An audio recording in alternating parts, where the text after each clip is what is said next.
Hi friends, இன்றைக்கான order பார்த்தீங்கன்னா சம்பா கோதுமை ரவையில் சாம்பார் சாதம் இதை வந்து ரெடி பண்ணி கொடுத்துட்டேன். இது கூட வறுவல் ஊறுகாய் எல்லாமே வரும் காம்போவில்.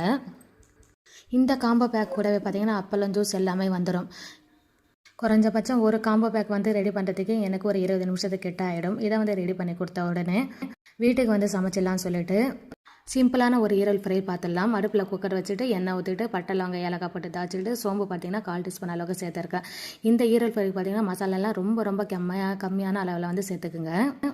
ஒரு அரை வெங்காயம் பார்த்தீங்கன்னா சின்ன சின்னதாக கட் பண்ணி சேர்த்துருக்கேன். இது கூடவே தக்காளி பழம், அரை தக்காளி பழம், இஞ்சி பூண்டு பேஸ்ட்டு, மஞ்சள் பொடி, மிளகாய் பொடி, கரம் மசாலா பொடி, ஜீரக பொடி இது எல்லாமே சேர்த்து நல்லா ஒரு வதக்கிட்டு அதன் பிறகு எடுத்து வச்சு க்ளீன் பண்ணி வச்சுக்கிட்ட ஈரலையும் சேர்த்து ஒரு பெரட்டிட்டு தண்ணி ஊற்றி குக்கரில் ஒரு 3 விசில் வச்சு இறக்குனாலே போதும்.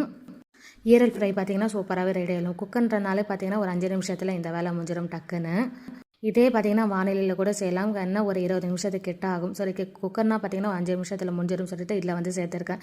இது கூடவே இதுக்கு தேவையான அளவு வந்து உப்பு சேர்த்துக்குங்க. ஒரு 3 விசில் வச்சு இறக்கின உடனே பார்த்தீங்கன்னா இந்த தண்ணியெல்லாம் ட்ரை ஆன பிறகு இறக்கி வச்சு சாப்பிட வேண்டியது தான்.